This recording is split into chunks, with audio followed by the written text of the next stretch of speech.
Miss Love. Hindi ko inakala na mapupunta ako sa ganitong sitwasyon. Kung tutuusin, hindi ko naman to pangarap. Gusto ko lang talaga ng trabaho na may maayos na kita para maipagamot ang anak ko. Pero minsan, may mga alok na hindi mo alam kung pagpapala ba o dilubyo. Ito po ang aking kwento. Ako nga pala si Ivor, 31 years old, may asawa at may mga anak. At oo, hirap na hirap ako sa buhay. Ang anak kong si Lian ay may iniindang sakit sa baga. Kaya halos linggo-linggo ang check-up namin. At hindi sapat ang trabaho ko sa palengke. Pati na ang paminsan-minsang pagmamaneho sa nagiging gastos namin sa kanya. At doon pumasok si Ninang Helena. Ninang namin sa kasal ng asawa ko. Hindi talaga kami close kay Ninang Helena.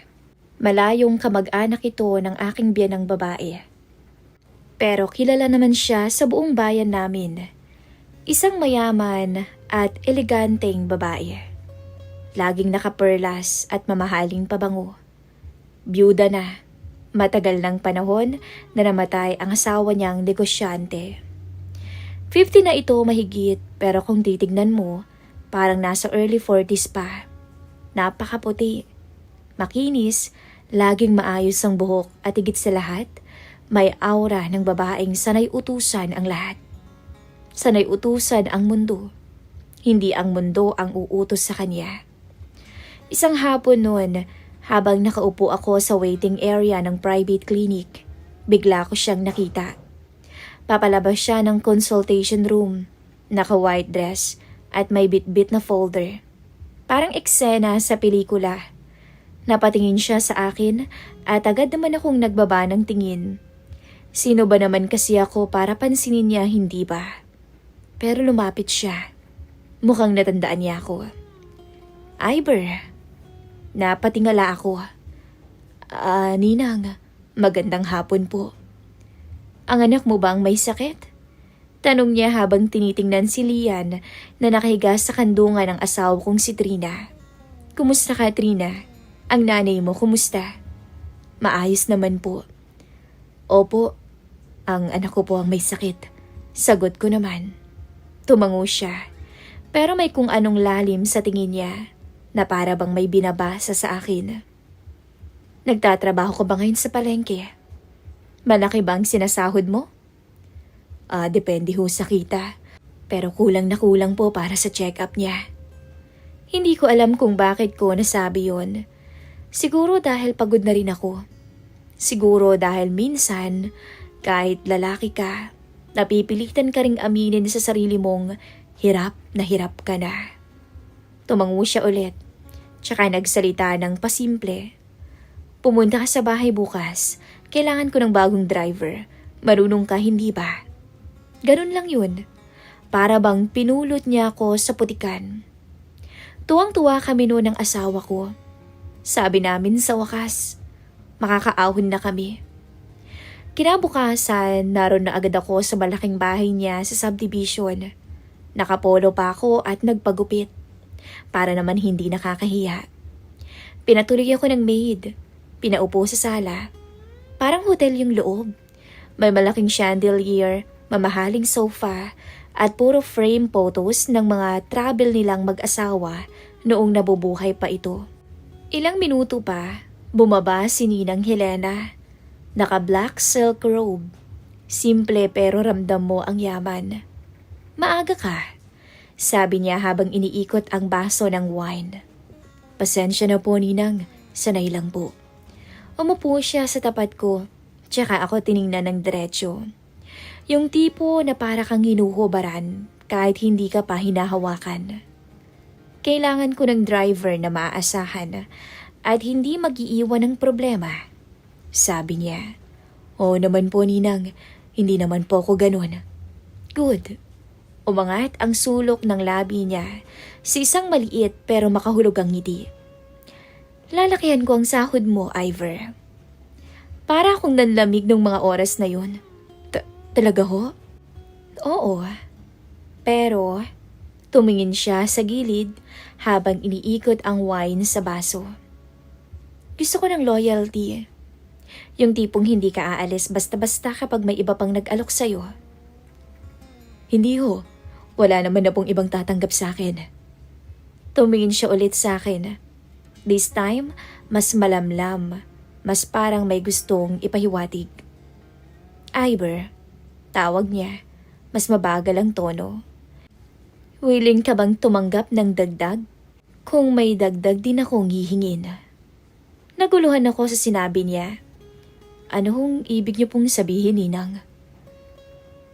Binaba niya ang wine, nilapag sa mesa, at dahan-dahang lumapit sa akin. Yung masyadong malapit.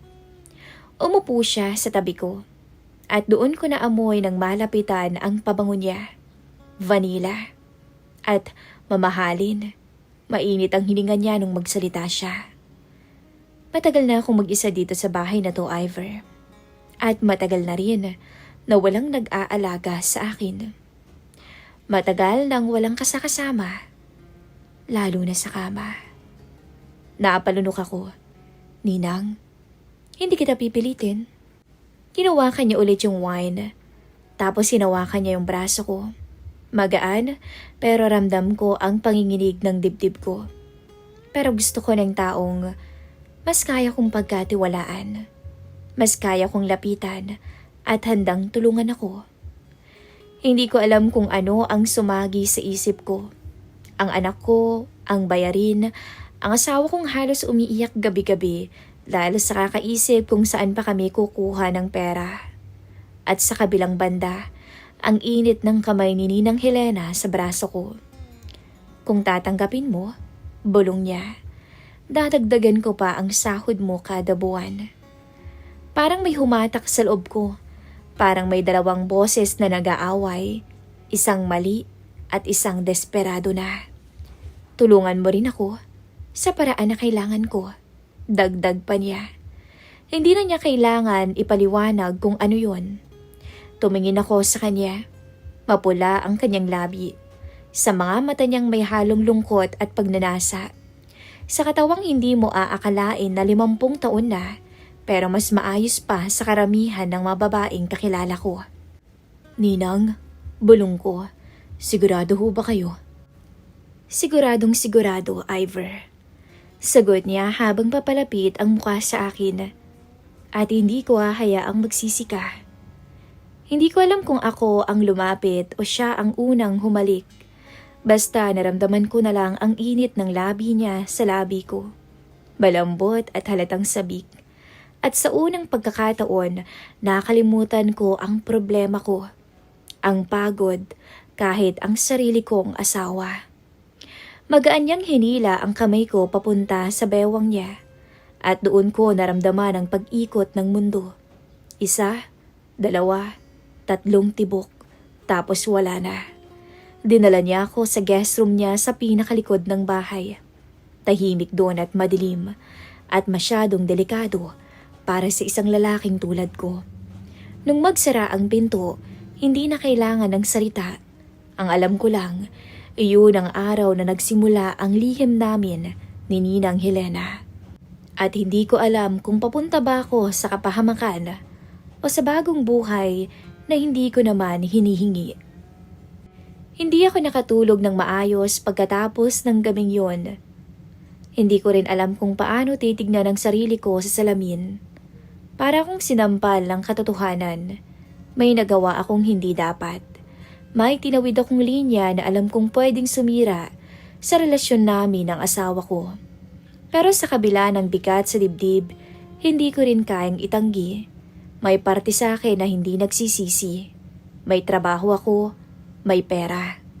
Kinabukasan, maaga ulit akong umalis at pumasok sa bahay ni Ninang Helena. Hindi ko alam kung paano siya harapin, kung magiging awkward ba, kung magsisisi ba siya o kung tatanggapin niyang nagkamali kami pareho. Pero pagpasok ko pa lang, bumungad si Maming, ang maid.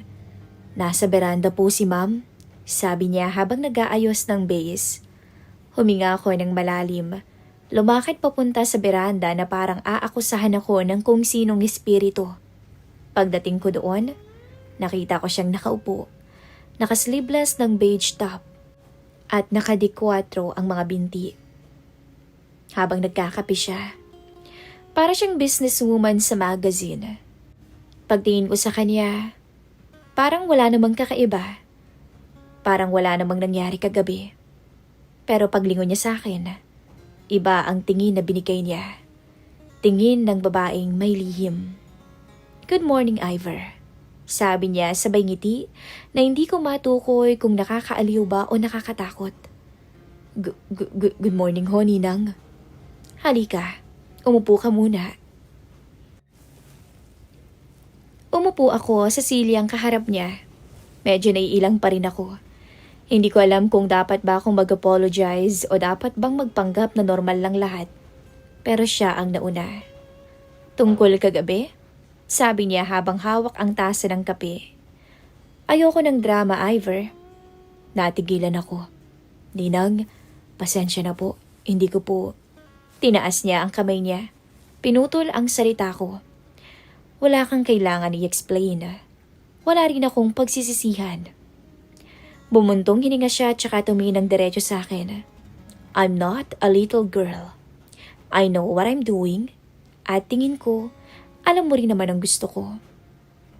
Hindi ko agad nakuha ang ibig niyang sabihin, pero nung maramdaman ko yung ngiti niya na may halong lambing at kumpiyansa, alam kong hindi na niya ako bibitawan ng basta-basta.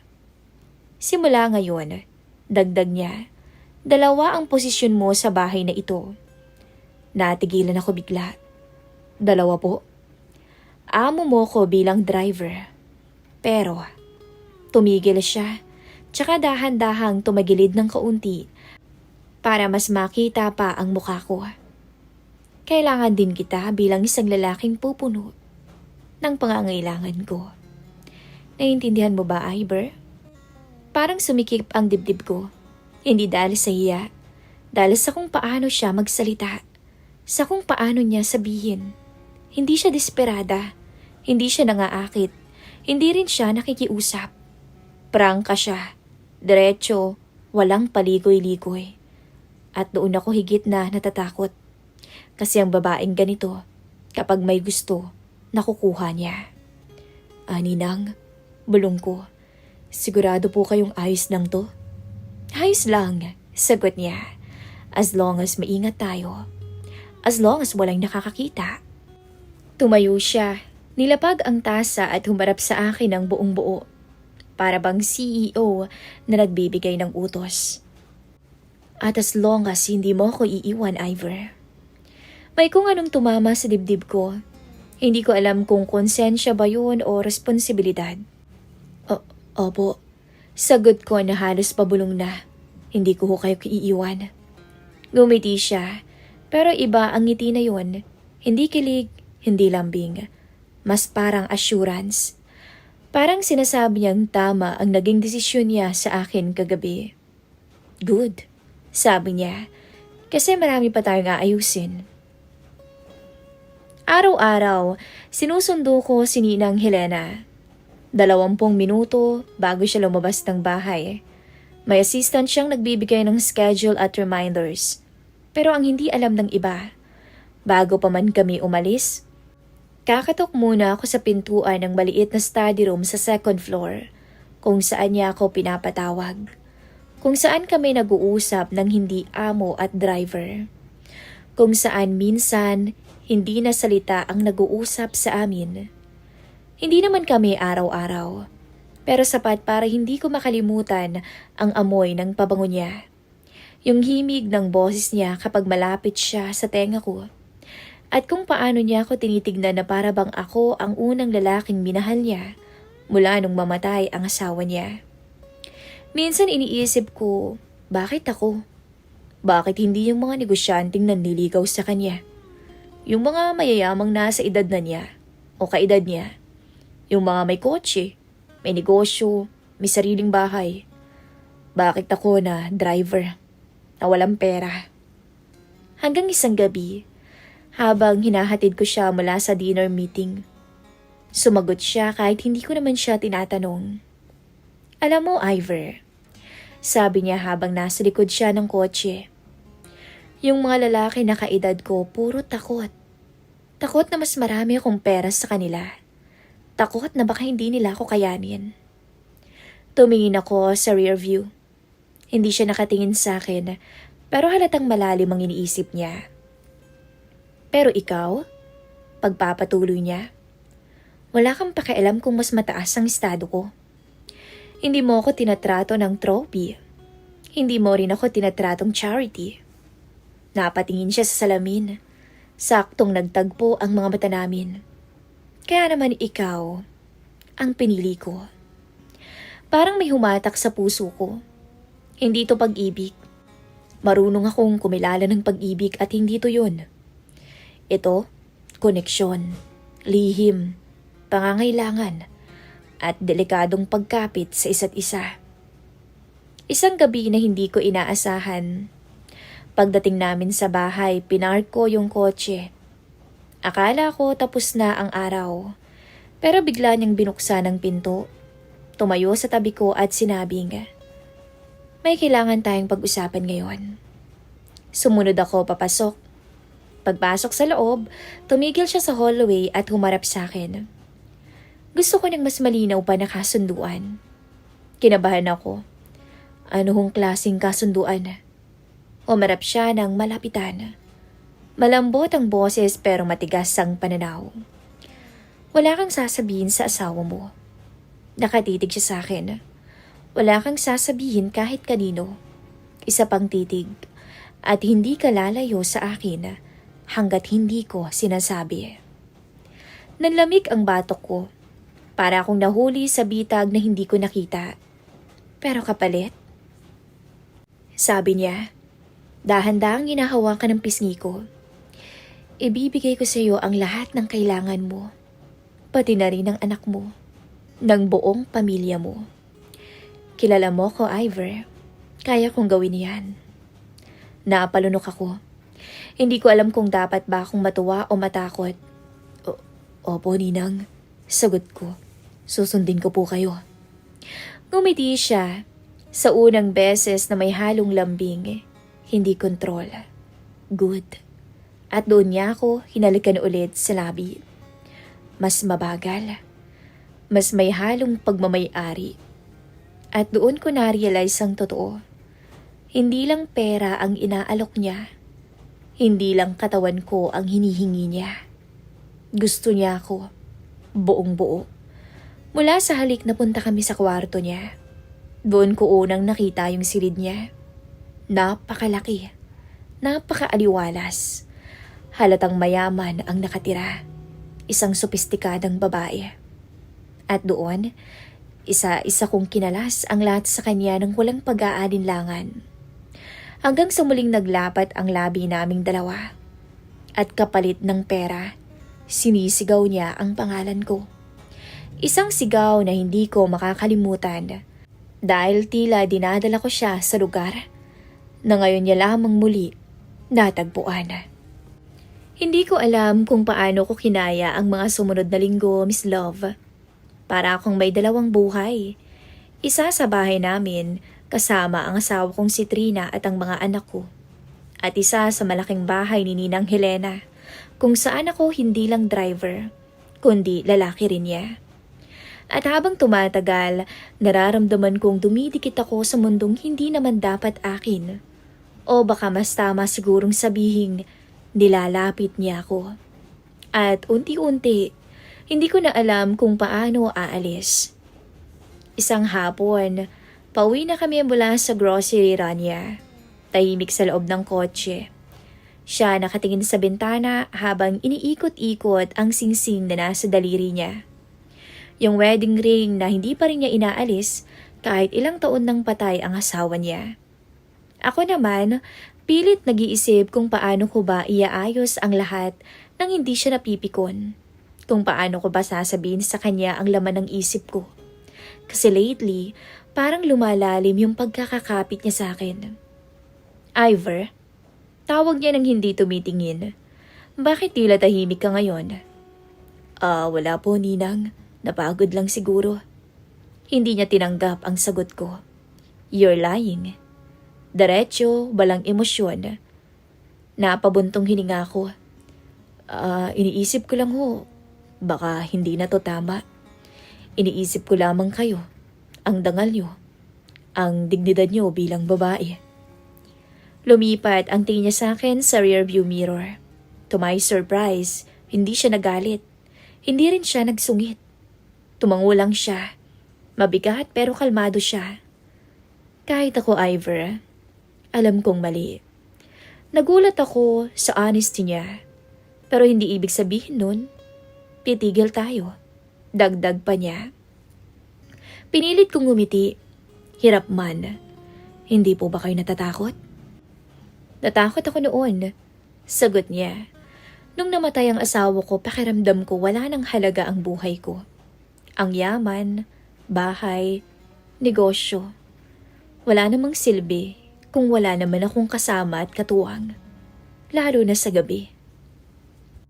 Hindi ko alam bakit, pero para siyang batang nag-admit ng sikreto. Masyadong totoo. Ayoko nang madurog ulit. Bulong niya. Kaya pinipili ko kung sino ang pinapalapit ko, Ivor. Parang may humaplos sa dibdib ko. Kasama ako doon, tama ho ba? Tanong ko na hindi ko naman balak itanong. Gumiti siya. Ngiting may lungkot at pag-asa. Tama ka. Kasama ka. Isang gabi, tawag siya ng tawag. Pero hindi ko naman masagot-sagot. Nasa bahay kasi ako noon at kumakain kami ng hapunan na simple lamang luto ng asawa kong si Trina. Pero sa bawat pag-vibrate ng cellphone ko, para akong tinutuhog sa sikmura. Han, sabi ni Trina, may problema ba? Kanina pa yan tawag ng tawag. Si Ninang, may kailangan yata. Bakit hindi mo nalang sagutin? Baka mamaya kailangan ka niya ron. Hindi na siya nagtanong ulit. Pagkatapos kumain, tinulungan ko si Lian sa pag-inom ng gamot niya. Pagkatapos noon, tsaka ako lang sinagot yung tawag ni Ninang Helena. Pero, iyak ang sumalubong sa akin. Umiiyak siya. Ivor, halika dito. Ngayon na. Para akong tinusok ng karayom sa batok. Bakit po? Anong nangyari? Hindi siya sumagot ng diretsyo. Humikbilang at huminga ng malalim, na para bang nahihirapang magsalita. Pakiramdam ko, babalik lahat ng sakit. Ayoko nang mag-isa, Ivor. Yun ang sabi niya. Paparating na po ako, Ninang. Papunta na ako. Hindi niya sinabing bilisan mo. Hindi niya sinabing kailangan kita. Pero ramdam ko yun. Kailangan niya ako. At ako kahit ayokong aminin, gusto kong pumunta. Gusto kong nandun ako. Mabilis akong nagpaalam sa asawa ko, kahit nagtataka siya. Pagdating ko sa bahay, madilim lahat maliban sa maliit na ilaw mula sa loob ng private office niya. Tinatawag ko siya pero hindi siya sumasagot, kaya pumasok na lamang ako doon. At doon ko siya nakita. Nakaupo siya sa may sahig, nakasandal sa pader. Hawak ang picture frame nila ng asawa niya. Nagyayelo yung dibdib ko. Hindi ko siya kailanman nakita ng ganun. Naalala ko siyang masyado. Bulong niya. Ayoko na talaga. Ayoko nang masaktan. Paulit-ulit na lang. Hindi ko alam kung anong gagawin. Pero lumuhod ako sa tabi niya. Kinuha ang frame at dahan-dahang tinabi. Ninang, hindi nyo naman kailangan balikan yung sakit. Nandito po ako, sabi ko. At doon tumingin siya sa akin. Luwaan, pero may kakaibang kislap sa mga mata niya. Ivor, pwede mo ba akong yakapin? Hindi yun utos, hindi request, kundi pakiusap.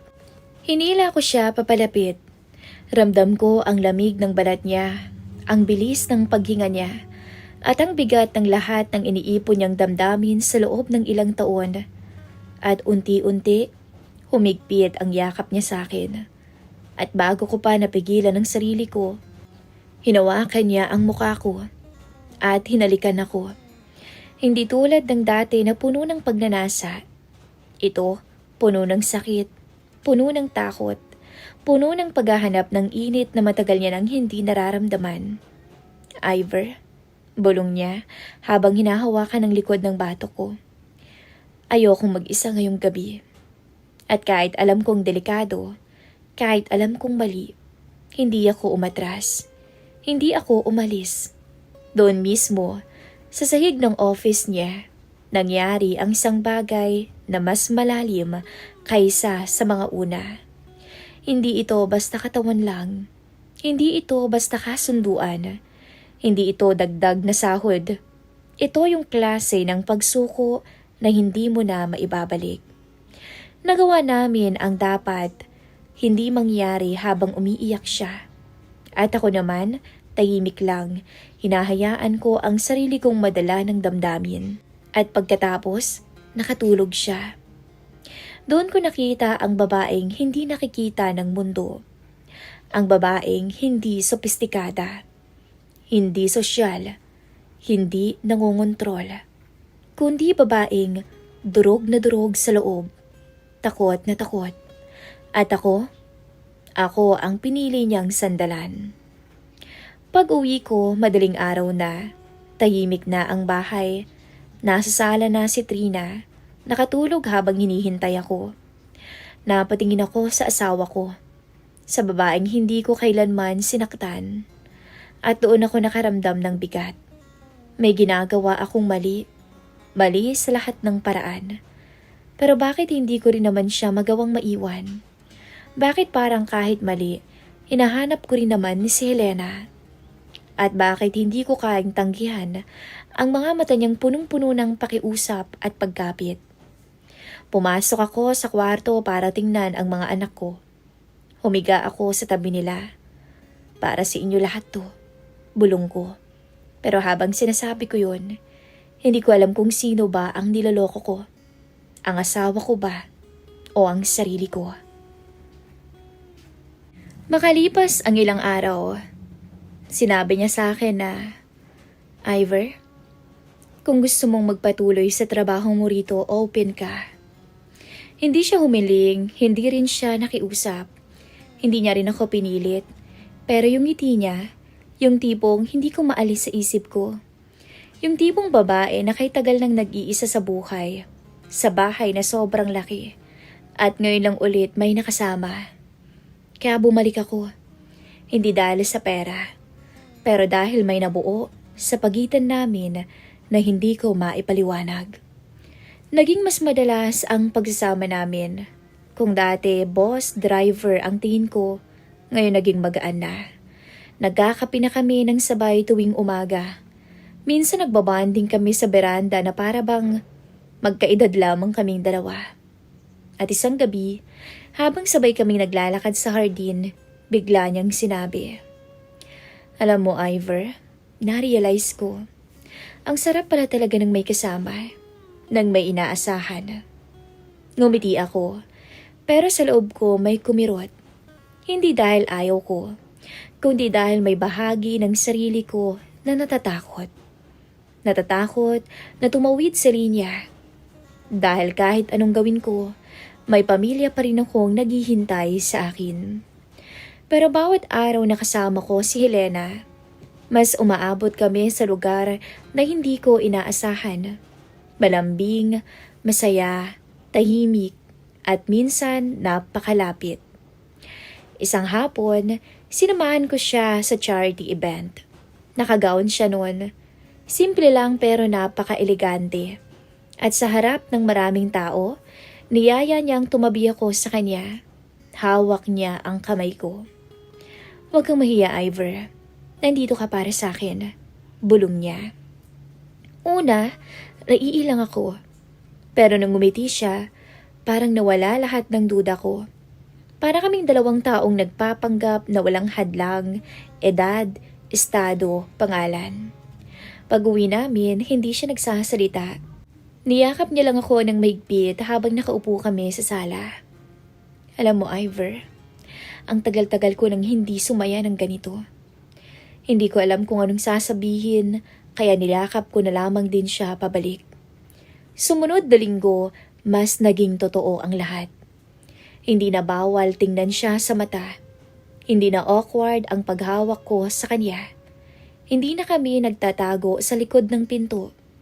Pero habang lumalalim, lumalaki ang pangamba ko.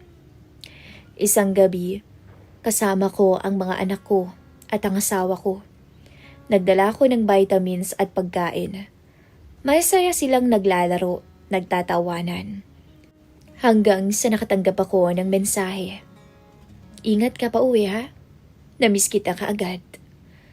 Napahinto ako, Miss Love. Pamilya ko sa kaliwa. Si Helena sa kanan. Ako sa gitna. At wala akong idea kung saan ba dapat tumayo. Pagbalik ko sa mansyon, nakita ko siyang nakaupo sa beranda. Hindi naman siya umiiyak, pero kitang-kita sa mga mata niya ang lungkot. Tumayo siya, lumapit siya, hinaplos ang pisngi ko. May iniisip ka? At alam kong tungkol to sa pamilya mo. Hindi ko siya tinignan, hindi ko kaya. Umupo siya sa tapat ko. Iver, hindi kita hinihila palayo sa kanila. Hindi kita inaangkin. Pero kailangan kong malaman, gusto mo ba talagang manatili pa? Hindi ako makasagot, kaya siya na ang nagsalita. Kung ako ang tatanungin mo, gusto kitang manatili sa buhay ko. Gusto kong makasama ka. Gusto kong maramdaman na kasama kita araw-araw. Nag-init ang dibdib ko sa bigat ng sinabi niya. Pero hindi pa siya tapos. Pero kung masisira ka dito, kung masasaktan mo ang pamilya mo, Iver, kaya kitang pakawalan. Ayokong maging dahilan ng pagkawasak ng pamilyang meron ka. Lumapit siya at hinalikan ako sa pisngi. Ang tanong, ano bang gusto mo, Iver? Doon, Miss Love. Doon po ako tuluyang natamaan.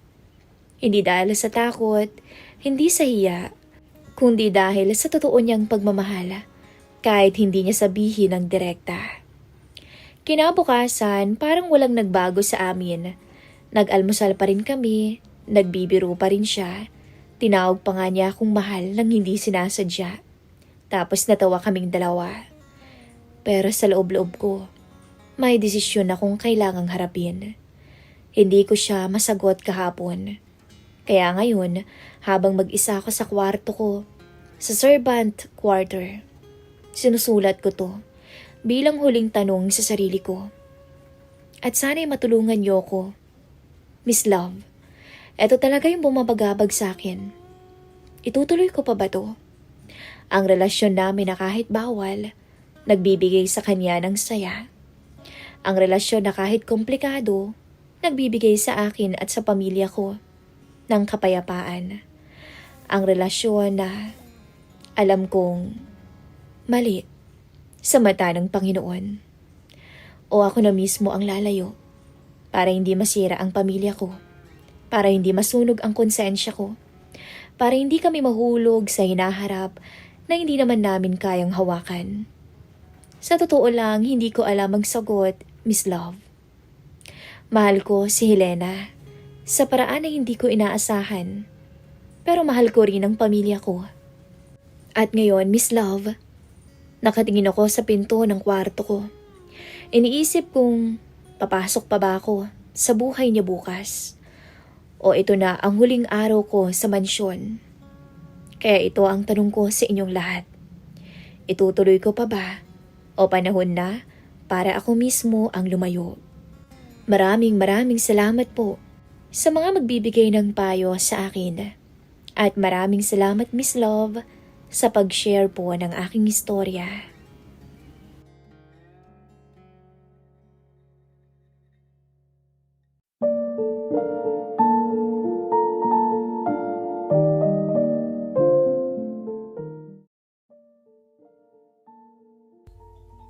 Magandang araw. Itago niyo na lang ako sa pangalang Jerome. 30 years old at may asawa na. 5'8" ang taas at isa akong sales manager sa kumpanyang aking pinagtatrabahuhan. Ang pangalan ng aking misis ay Andrea. Magkasing edad kami at isa naman siyang guro sa isang private high school. Maganda si Mrs. Morena pero makinis. Shoulder length ang buhok na medyo may kulot ng kaunti sa dulo. Matangkad din siya at malakas ang appeal sa mga lalaki. Kahit na may 2 na kaming anak, ay mas lalong nagkaroon ng kurba ang katawan ni Mrs. Lalo itong sumeksi sa paningin ko. Hindi ko alam kung bakit. Kung ano ang sikreto niya, kung paano niya unti-unting naibalik sa pagkadalaga ang kanyang itsura. Pero dahil doon, ay lalong dumami ang mga lalaking umaaligid sa kanya. At ngayong araw, gusto ko lamang ibahagi sa inyo ang kakaibang karanasan at alaala namin ng aking asawa noong panahong na-confine ako sa ospital. Ito ang pangyayari sa aming buhay na talaga namang hindi ko makakalimutan. Nagumpisa ang lahat nung nagkasakit ako ng dengue. Tumaas ang aking lagnat at kinakailangang dalhin ako sa ospital. Halos kabado at alalang-alala si Andrea sa akin dahil nanginginig na raw ako. Inahabilin na lang niya muna ang mga anak namin sa aking biyanan habang kami ay nasa ospital. Sa awa ng Diyos ay naagapan naman ako.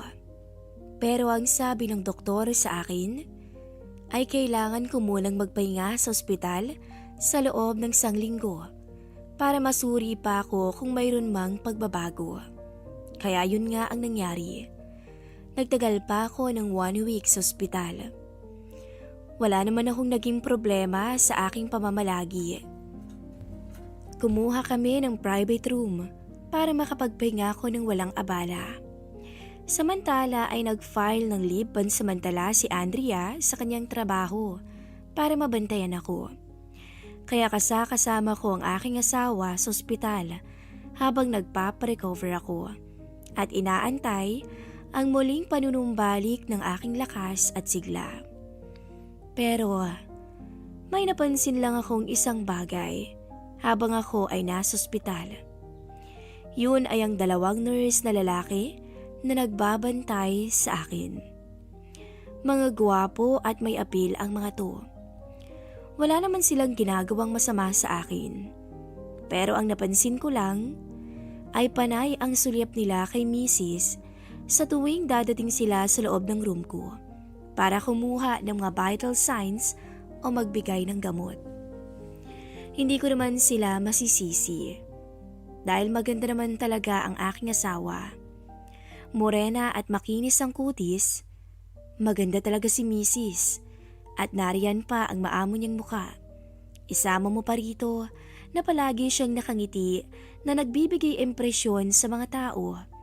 Sa kanyang paligid na siya ay talagang palakaibigan. Hindi naman talaga siya mahirap lapitan. Unang pag-uusap niyo pa lang ay siguradong magiging magaan ang loob mo sa kanya. Kahit marami ang nahuhumaling sa kanya, ay nanatiling tapat sa akin ang aking magandang asawa. At mahal na mahal niya ako. Yun ang palagi niyang sinasabi sa akin. Lumipas ang ilang araw. Ay tumaas ulit ang aking lagnat. Sabi ng doktor, kailangan ko pang manatili hanggang sa gumaling ako. Kaya medyo na-extend pa ang pagtigil ko sa ospital. Wala namang problema kay Andrea.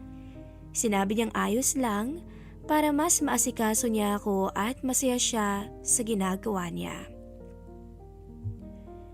Dahil nagtagal pa kami sa ospital, ay naging daan to sa 2 nurse na lalaki na masilayan at makasama pa ng matagal ang aking asawa. Dahil parati silang 2 ang dumadating sa aking kwarto, ay parang nakasanayan na ng aking misis na makita ang 2 gwapong mga nurse. Hindi nagtagal ay nabuo ang tiwala ni misis sa 2. Nagumpisa ito sa mga simpleng ngiti, pagbati, at minsan ay sa mga kaunting biro ng dalawa sa aking asawa. Naging confident sila sa kanilang mga sarili at nagpakilala kay Andrea. Okay naman to sa aking misis dahil sadyang friendly to at walang mali siya. Nalaman ko ang pangalan ng dalawang nurse na itago na lang natin sa Aldrin at Adrian. Hindi nagtagal ay mas lalong naging close sina Aldrin at Adrian sa aking asawa. Minsan ay nagbibiroan pa sila at nagtatawanan kasama ang aking misis. Mukhang enjoy na enjoy naman si Andrea sa mga bagong nakilalang mga kaibigan. Minsan ay hindi ko marinig ang pinag-uusapan nilang tatlo dahil nasa kama ako at nakadextrose. Nung una ay di ko nalang pinansin ang nangyayari dahil sabi ko sa aking sarili ay baka paranoid lang ako o nai-insecure sa dalawang lalaki. Isa pa'y malaki ang tiwala ko sa aking asawa. Ngunit isang araw ay nagtataka ako nang hindi ko nakita si Andrea halos kalahating araw na. Umaga kasi nung magpaalim sa akin, nabibili siya ng aking gamot. Pero laking pagtataka ko na hindi na siya bumalik at halos hapon na nang dumating siya. Tinanong ko siya kung bakit natagalan siya at kung saan siya pumunta at nagulat ako sa kanyang isinagot. Day off daw nina Aldrin at Adrian nung araw na yun at inimbita siya na mag-lunch sa labas. Sorry honey alam mo naman na mababait ang mga yun, kaya pumayag na lang ako, sabi ni Andrea sa akin. Nahihiya rin kasi akong tumanggi Dugtong pa niya. Sa totoo lang ay halos gusto kong sigawan siya sa galit nang marinig ko ang kanyang paliwanag. Mabuti na lang at nakapagpigil ako. Hindi ako makapaniwala na mas pinili pa ng aking asawa na sumama sa mga lalaking to kaysa unahin ang aking gamot. Ang masakit pa ay nakalimutan pa ng aking misis na bilhin ang aking gamot. Nagtampo ako kay Andrea ng mga oras na yun at hindi ko siya kinausap. Pero nagulat ako dahil parang hindi niya to pinansin at parang wala lang sa kanya na masama ang loob ko sa kanya sa kabila ng lahat. Noon kasi ay kaunting tampo ko lang sa kanya ay alam niya kaagad to at talagang nilalambing niya na ako. Pero ngayon ay parang wala lang ang nangyari. Abala siya sa pagtitext na nakaupo sa aking tabi. Minsan ay napapansin ko pa na napapangiti pa siya. May idea na ako kung sino ang ka-textmate ni Mrs. Sigurado ako na ang dalawang mokong na nurse na yon. Ang sumunod na mga araw ay walang pinagkaiba. Naging malapit palalo si Andrea sa dalawang nurse. Minsan ay naririnig ko pa na nagbibigay ng compliment si Andrea sa dalawa. At sinasabihan niya ang mga to na ang gagwapo nila. Na sinusuklian naman ng dalawang lalaki ng biro sa aking asawa. Sinasabi nila na ang ganda raw at ang sexy ni Andrea. At inalok pa si Mrs. ng dalawa sa iisang kwarto lang, kahit isang gabi lang daw. Ginagawa nilang biroan na ito sa mismong harapan ko pa. Hindi ko maintindihan kung bakit biglang naging ganon ang ugali ng misis ko. Minsan ay hindi na ako nakapagtimpi at pinagsabihan ko si Andrea. Pero ngumiti lamang siya at sinagot ako. Nagbibiroan lang naman kami honey. Alam mo naman na ikaw ang mahal ko, di ba? Nung sabihin niya yun, wala na akong nagawa. Hindi ko kayang magalit talaga sa kanya dahil madadagdagan lamang ang stress at sakit na aking nararamdaman. Ngunit ayaw mang tanggapin ang aking pride bilang lalaki. Nangyari ang isang bagay na di ko talaga inaasahan. Sa tuwing maaalala ko yun, ay awang-awa ako sa aking sarili. At iyon ang nagpabago sa relasyon naming mag-asawa. At lalong-lalo na sa pagtingin ko kay Andrea. Nangyari ang gabing tila naging isang palaisipan sa akin. Katatapos ko lang mag-dinner at magpapahinga na sana ako.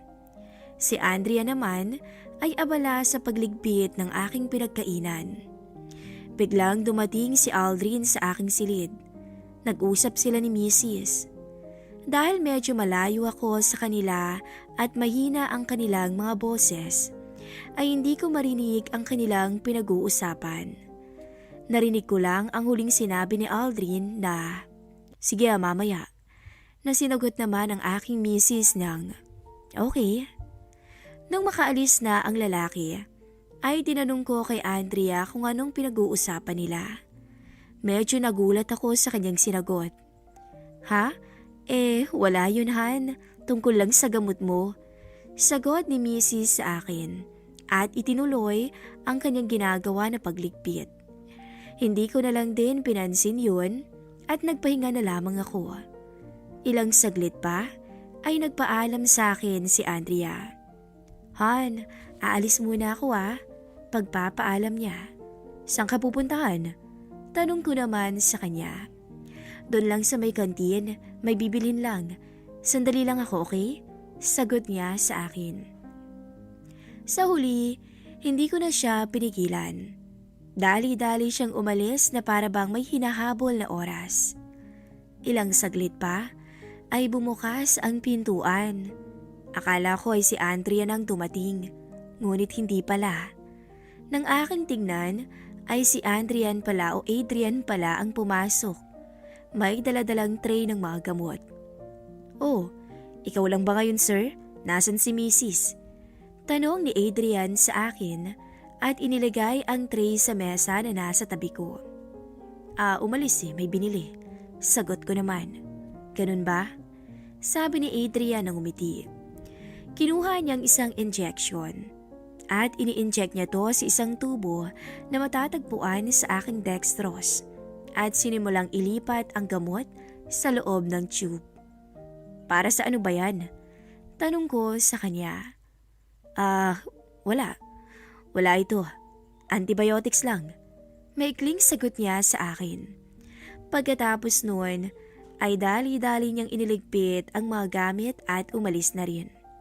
Nagtataka ako dahil sa naaalala ko ay hindi na ako binibigyan ng antibiotics. Ilang sandali pa ay naramdaman ko na lang na para na akong inaantok. Bigla akong nagimbal sa bumulabog sa aking isipan. Paano pala kung ibang gamot ang nilagay niya sa akin? Pero nung mga oras na yun, hindi na ako nakapag-isip ng tuluyan nang pinikit ko na ang aking mga mata dahil sa antok at tuluyang nakatulog. Hindi ko alam kung ilang oras ako na nakaidlip o masasabing nakatulog. Pero nang imulat ko ang aking mga mata, napansin ko na nakahiga pa rin ako at nangihina. Napansin ko rin na wala pa rin si Missy sa loob ng room. Ngunit lalo akong kinabahan nang mapansin kong hindi ko maigalaw ang aking buong sarili. Nakabukas ang aking mga mata at yun lang ang tanging parte ng aking katawan na maigagalaw ko ng mga oras na yun. Sinubukan kong magsalita pero di ko maibukas ang aking mga bibig. Hindi ko alam ang mga nangyayari. Alam kong buhay pa ako dahil nakakahinga pa ako at gumagana pa rin ang aking pandinig.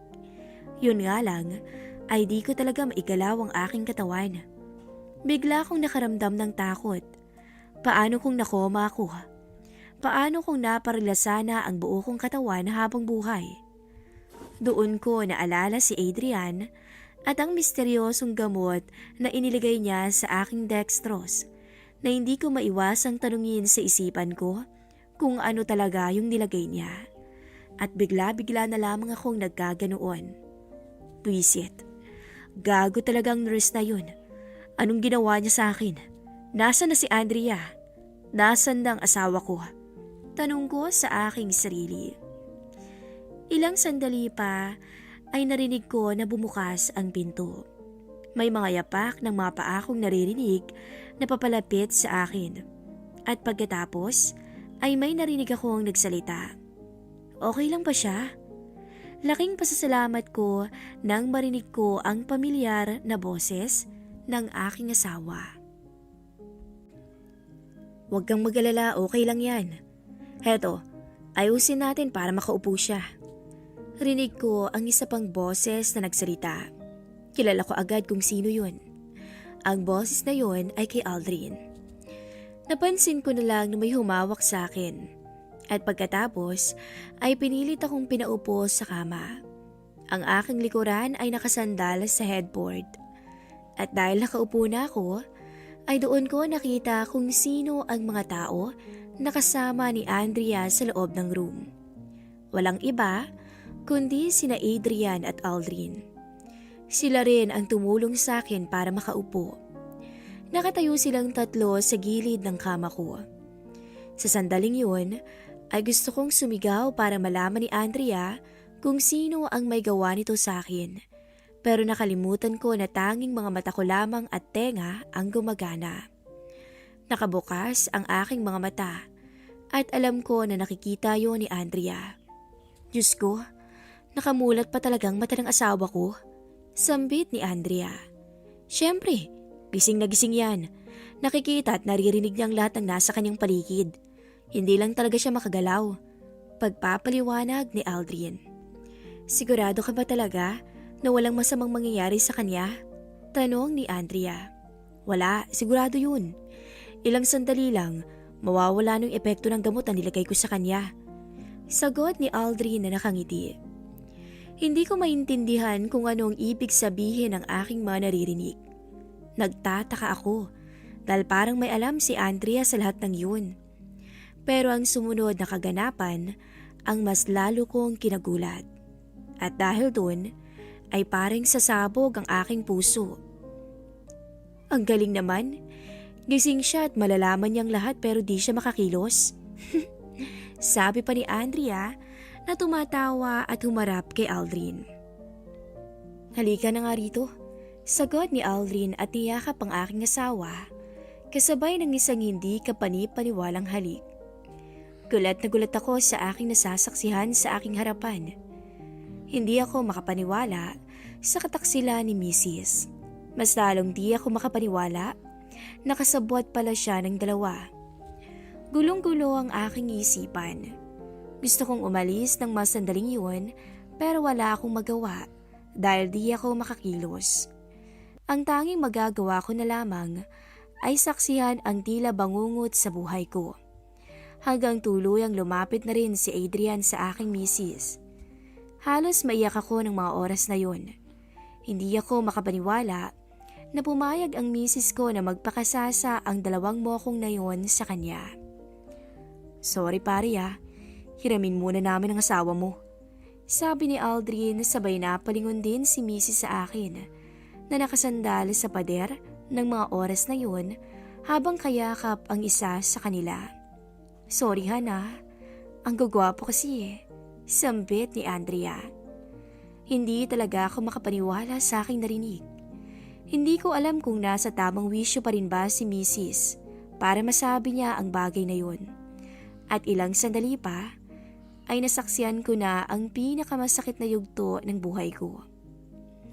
Sinubukan kong ipikit ang aking mga mata pero naririnig ko pa rin ang lahat. Ang di ko pa matanggap ay ang saya sa mukha ng aking misis na tila nawala na sa katinuan. Ilang sandali pa ay tuluyan silang umakyat sa kama kung saan ako nakaupo. Nasa paanan ko lamang sila. Doon ay para na akong masisiraan ng bait. Malinaw sa akin ang lahat. Daig pa ni misis ang isang bayaran. Panalong asawa mo pare. Iyon ang huling katagang narinig ko sa kanila bago sila tuluyang umalis ng room. Yun na nga ang nangyari sa akin sa ospital. Pagkatapos noon ay wala namang masamang nangyari sa akin. Nakakilos ako ng normal nung mawala ang bisa ng gamot. Nang ma-discharge na ako sa ospital, ay nagbago na ang lahat sa amin ng aking asawa. Hindi ko talaga siya kinakausap. Lagi niya akong sinusuyo at sinasabing ginawa lang daw niya yun para manumbalik ang sigla ko pagdating sa kama. Pinilit kong inintindi yun na sa tingin ko naman na may punto siya. Sa huli, pinili kong hindi kami magkahiwalay ni Andrea dahil sa kabila noon o ng kalokohang ginawa niya ay mahal ko pa rin siya. Pero magpasa hanggang ngayon ay hindi ko talaga nakakalimutan ang nangyari sa ospital na yun. At patuloy pa rin naman si Mrs. sa paghingi ng dispensa at sinabing isang beses lang naman daw niya yung ginawa at alam niyang hindi na yun mauulit pa. Ako bilang lalaki ay may pride rin. Ayoko sanang maging tanga, ngunit mas nangibabaw ang pagmamahal ko sa aking asawa. Kung kayo ba ang nasa kalagayan ko, magagawa niyo bang magpatawad sa kabila ng lahat? Hanggang dito na lamang po ang aking istorya. At muli, ako nga po pala si Jerome.